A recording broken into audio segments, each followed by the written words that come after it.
हाय, मी Shraddha. Welcome back to flavour चटणी.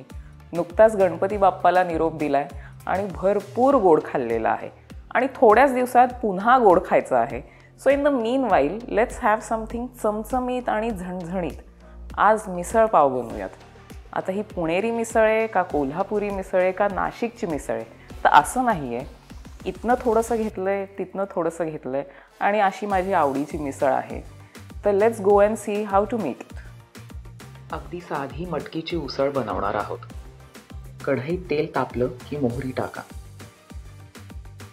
ती तडतडली की हिंग आणि हळद घाला. मग उकडून घेतलेली मटकी घाला. मटकी कच्ची राहू देऊ नका.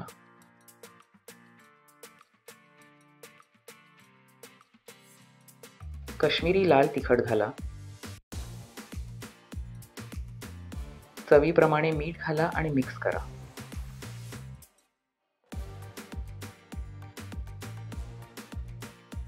असं मटकीचं पाणी असेल तर ते आपण आटेपर्यंत मटकी परतणार आहोत. ही अशी कोरडी करून घ्यायची. बटाटा भाजी करू. त्यासाठी कढईत तेल तापवा. मोहरी टाका. ती तडतडली की कढीपत्ता टाका. मग हिरव्या मिरचीचे तुकडे, हिंग आणि हळद सगळं मिक्स करा. मग उकडलेले बटाटे कुस्करून फोडणीत घाला.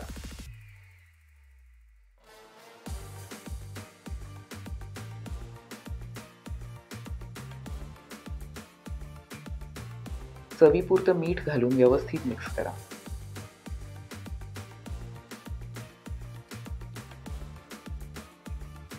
दोन 3 मिनिटं मीडियम हीटवर एक वाफ घ्या.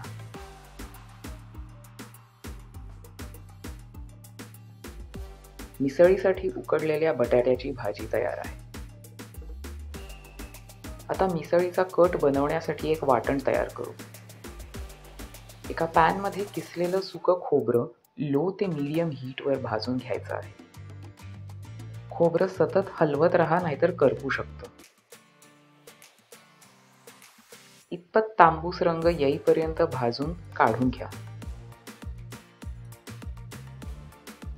त्याच पॅनमध्ये तेल तापवा. स्लाइस केलेला कांदा घाला आणि लाईट ब्राऊन रंग येईपर्यंत परतून घ्या.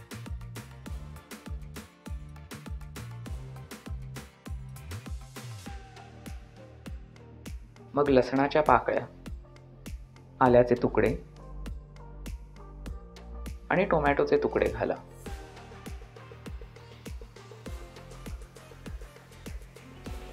झाकण ठेवून सगळंच 2-3 मिनिटं शिजू द्या. वाफ आली की सगळं एका डिशमध्ये काढा आणि गार होऊ द्या.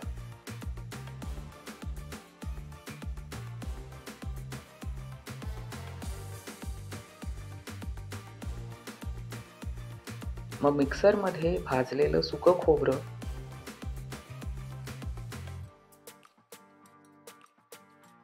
आणि गार झालेलं मिक्सचर घाला.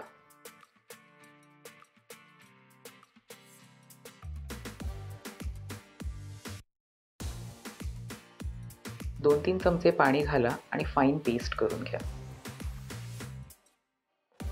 कटासाठी वाटण तयार. आता कट किंवा तर्रीसाठी कढईत तेल तापवा. मोहरी टाकून तडतडू द्या. हिंग आणि हळद घाला. कढीपत्ता घाला. तो तडतडला की तयार केलेलं वाटण घाला आणि मिक्स करा.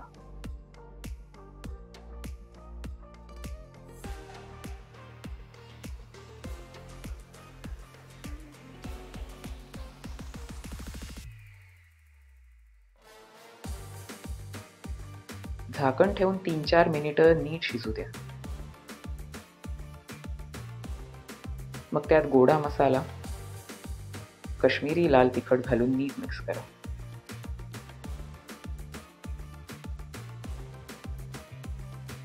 असा थोडा तेलकटपणा कढईत दिसेपर्यंत वाटण परता.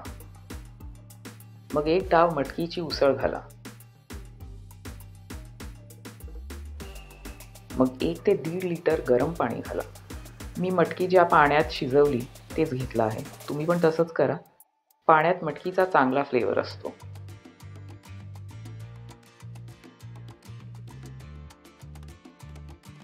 गरजेप्रमाणे अजून गरम पाणी घाला. मीठ ॲडजस्ट करा.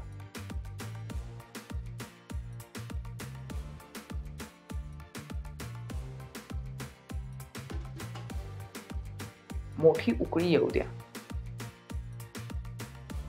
शेवटी थोडी चिरलेली कोथिंबीर घाला. कट तयार आहे. नाऊ लेट्स असेंबल आवर मिसळ. आपल्याला आधी केलेली बटाट्याची भाजी, मटकीची उसळ, बारीक चिरलेला कांदा,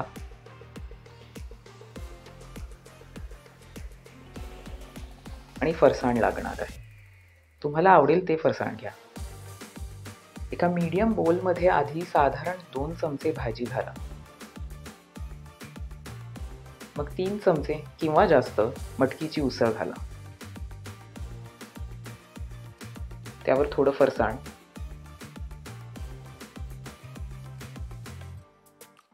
आणि मग 2 मोठे डाव अगदी गरमागरम कट घाला. त्यावर बारीक चिरलेला कांदा, अजून थोडा कट म्हणजे मिसळ रसरशीत होईल. Finish off with a sprinkling of chopped coriander.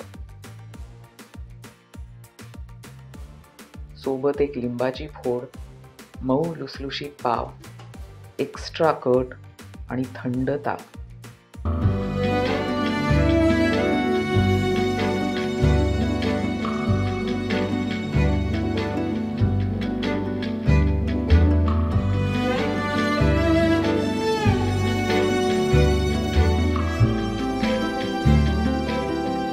तर घरच्या घरी मिसळ पाव नक्की करून बघा.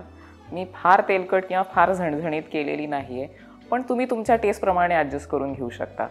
व्हिडिओ आवडला असेल तर लाईक करा and share this video with your friends and family guys. तुम्ही सबस्क्राईब करा आणि त्यांनासुद्धा सबस्क्राईब करायला लावा. आणि फ्लेवर चटणीला इंस्टाग्रामवरती सुद्धा फॉलो करा. And keep coming back for more such delightful, चटपटीत, चमचमीत रेसिपीज. C you soon.